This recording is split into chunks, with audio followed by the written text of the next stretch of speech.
Tayland'ın Saraburi bölgesindeki bu kutsal tepe, 17. yüzyılın başlarında Ayutthaya Krallığı döneminde dünya yüzüne çıktı.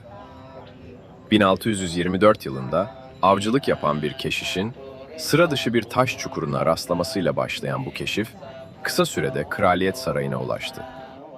Efsanevi Budist metinlerde geçen 108 işaretli ayak izlerinden birinin tam da buraya denk geldiği öne sürülünce, kral buraya büyük bir haç merkezi kurulmasını emretti. Böylece Phra Phuttabat'ın temelleri atıldı. Tay inancının en dokunulabilir, en fiziki sembollerinden biri olarak. Phra Phuttabat ismi, Tayca'da doğrudan Buda'nın ayak izi anlamına gelir. Bu ad yalnızca tapınağı değil, etrafındaki tüm bölgeyi tanımlar hale gelmiştir. Hatta bu isimle anılan bir ilçe de oluşturulmuş, tapınak merkezli bir coğrafi kimlik gelişmiştir. Phra Phuttabat, zamanla fiziksel bir yerden çok, zihinsel bir yurt, ruhsal bir istikamet olmuş, Tay kimliğinin kutsal eksenlerinden biri haline gelmiştir. Tapınağın varlığı, bölgeye erken dönemden itibaren düzenli ziyaret ve kalıcı konaklama ihtiyacını doğurmuştur. Ancak Phra Phuttabat, yalnızca yükselişe değil, tarihin sert yüzüne de tanıklık etmiştir.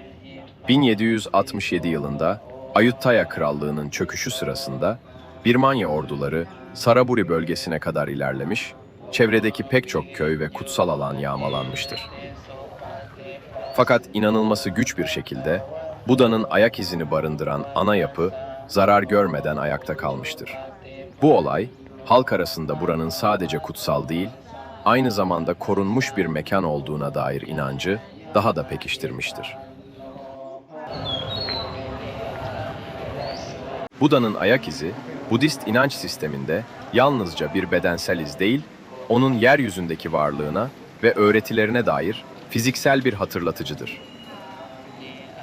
Buda'nın Nirvana'ya ulaşmadan önce dünya üzerinde yürüdüğü ve bu yürüyüşünün bazı yerlerde mucizevi izler bıraktığına inanılır.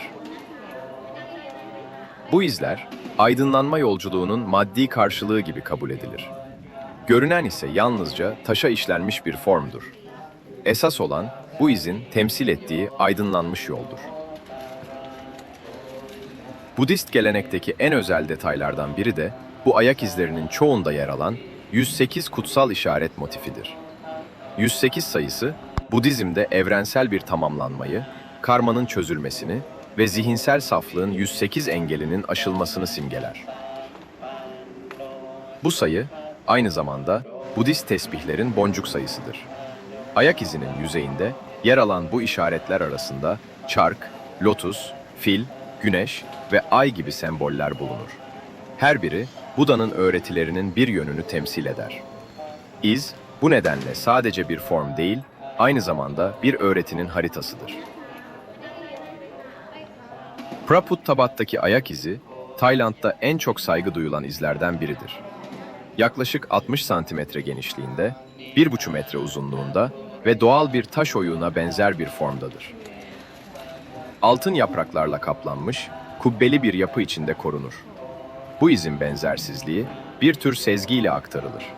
Burada duran herkes, dokunmasa bile onun gerçekliğini hisseder. Bu izin çevresi, dairesel bir şekilde hacılar tarafından dönülür. Çünkü bu hareket, ayak izine değil, aydınlanma yoluna saygı duruşudur. Dünyada, özellikle Sri Lanka, Hindistan, Tayland ve Myanmar gibi Budist yoğunluklu bölgelerde, farklı dönemlerde kutsal kabul edilen başka ayak izleri de bulunur. Tayland'da ise Phra Phuttabat dışında Nakhon Si Thammarat, Lampang ve Chiang Mai bölgelerinde yerel öneme sahip başka ayak izleri de vardır. Ancak Phra Phuttabat, kraliyet tarafından tanınmış olması ve hac merkezi haline getirilmesiyle ulusal sembol statüsüne ulaşmıştır. Her iz, bir bakıma Budizmin somutlaştırılamayan doğasını sembolleştirmenin çabasıdır. Çünkü öğreti görünmezdir. Ama bazen bir taşta, bir çizgide, bir çukurda görünür hale gelir.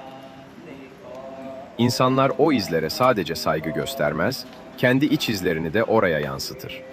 Belki de bu yüzden Buda'nın ayak izi aslında her yerde ve her yürekte bulunabilir.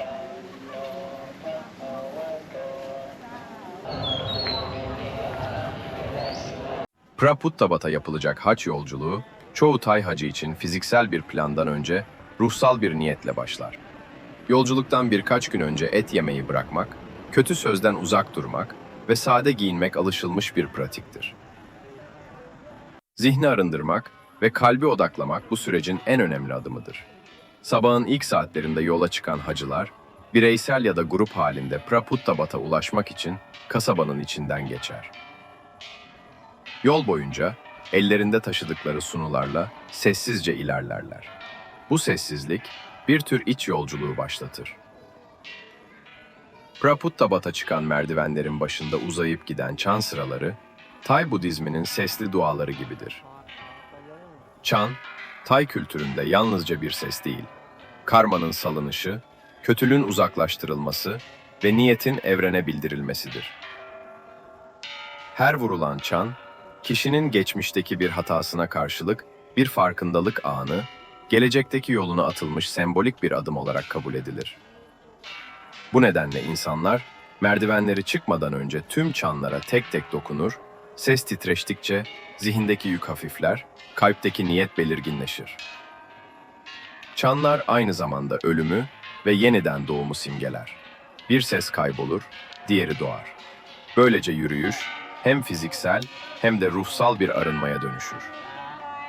Çanların bu kadar çok ve ritmik dizilmesinin nedeni ise bu tapınağın yalnızca ziyaret değil, dönüşüm mekanı olmasıdır.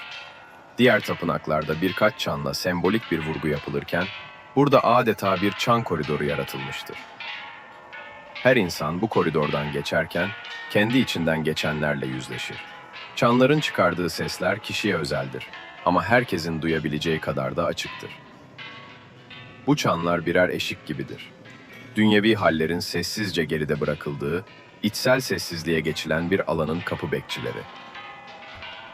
Tapınağın girişine ulaşıldığında, hacılar ayakkabılarını çıkarır ve çıplak ayakla merdivenlere yönelir.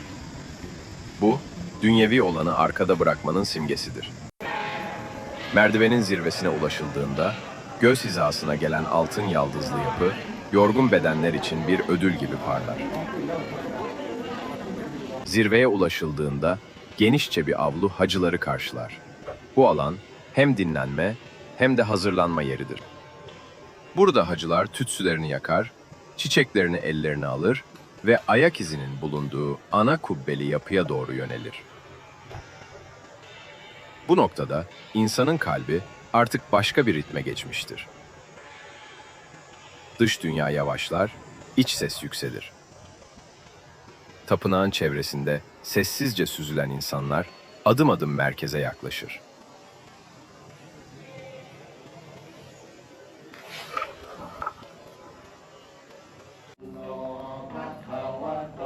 Ayak izinin bulunduğu yapı etrafında saat yönünde 3 kez dönmek, Tay Budizminde en kutsal hareketlerden biridir.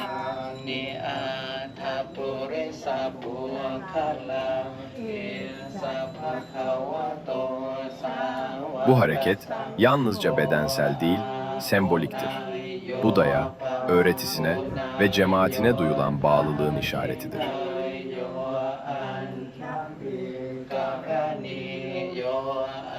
İnsanlar bu dönüş sırasında ellerinde çiçek ve tütsülerle sessizce yürür, bazıları gözlerini kapatır, bazıları ise gözyaşlarını tutamaz.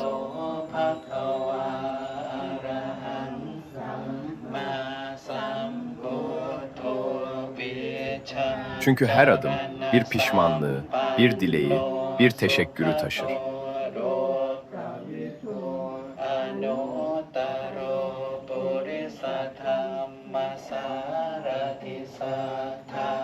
Bu üç dönüş aynı zamanda içsel bir spiral gibidir.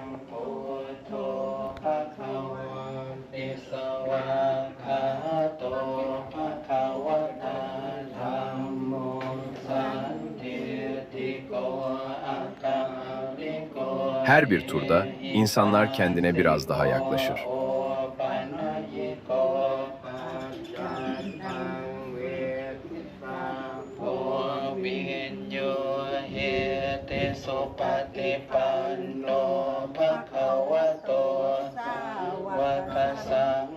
Tapınağın etrafında süzülen bu dairesel yürüyüş, bireyin geçmişiyle hesaplaştığı, geleceği için umut ettiği bir zaman boşluğudur.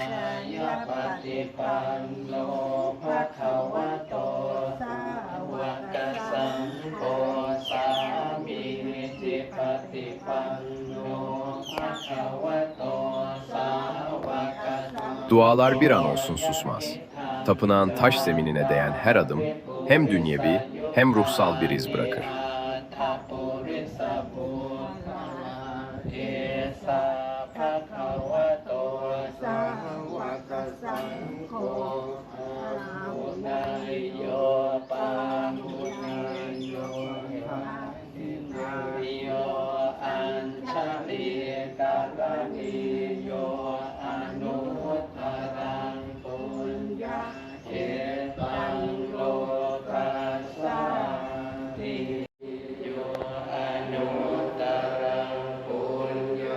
Ayak izinin önüne varıldığında insanlar diz çöker. Eller dua pozisyonunda birleşir, baş hafifçe eğilir. Gözler kapatılır ve zihinde bir soru, bir teşekkür ya da bir dilek sessizce yankılanır.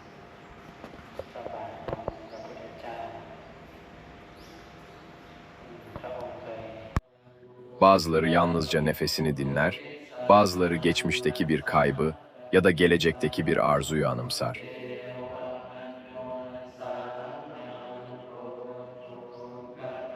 Bu anın zamansızlığı insanın zihninde uzun süre kalır.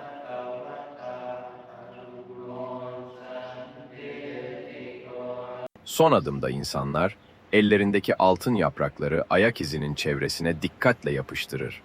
Böylece hac tamamlanır ama anlamı yeni başlar.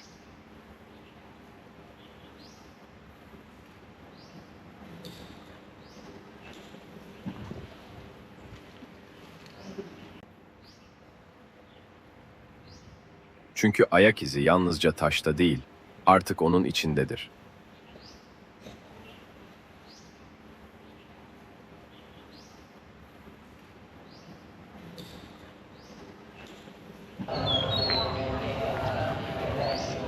Praputtabat, Tay halkı için ulusal kimliğin sessiz bir sütunudur. Tayland, krallık ile dinin iç içe geçtiği nadir ülkelerden biridir ve bu tapınak her iki yapının da ortak sembolü haline gelmiştir.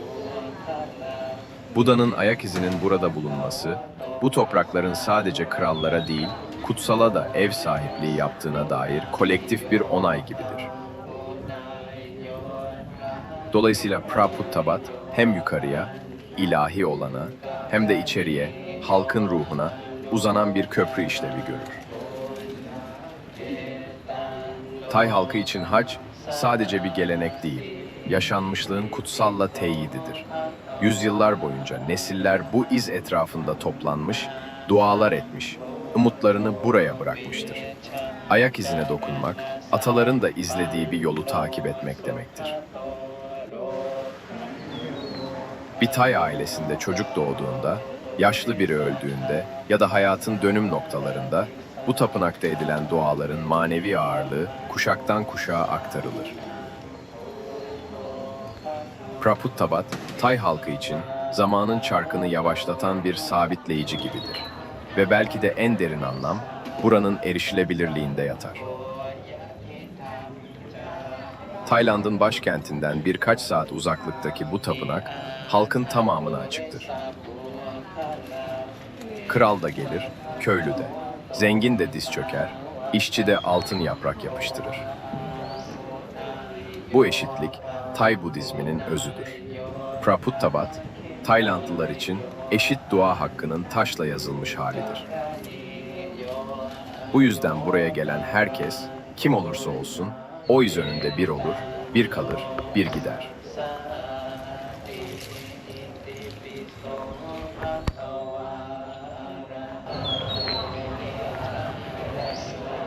Çekim ekibimizden bir kişi o gün Praputtabat'ta yalnız kalmıştı. Resmi bir tatil günüydü. Bankalar kapalı, ATM'ler işlem dışıydı ve elinde sadece döviz vardı. Kart çalışmıyor, çevredeki hiçbir yer para bozmuyordu. Kalabalıklar arasında sessiz bir çaresizlik yaşanıyordu. Tam o anda yaşlı bir kadın yaklaştı. Ortak bir dil yoktu ama niyet anlaşılmıştı. Kadının eski, yıpranmış bir motosikleti vardı.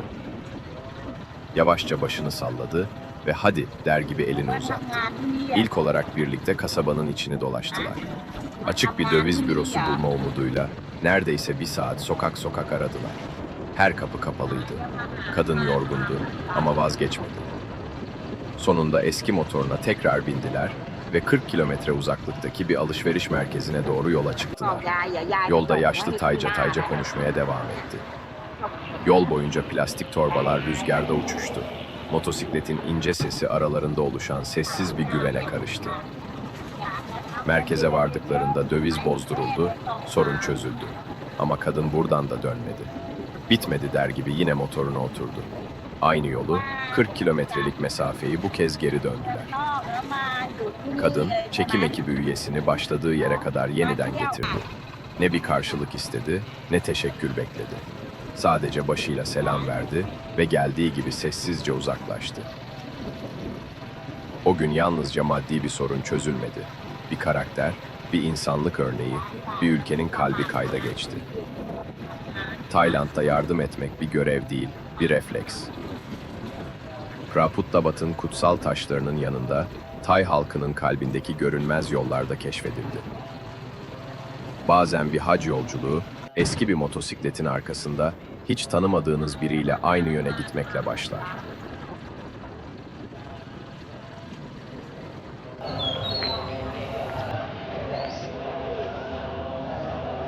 Kutsal ayak izinin sessiz yankılarını taşıyan Praputtabat'ı geride bırakarak, şimdi Tayland'ın ilk krallık başkentine, sonsuz inzivanın kalbine doğru gidiyoruz. Sukhothai.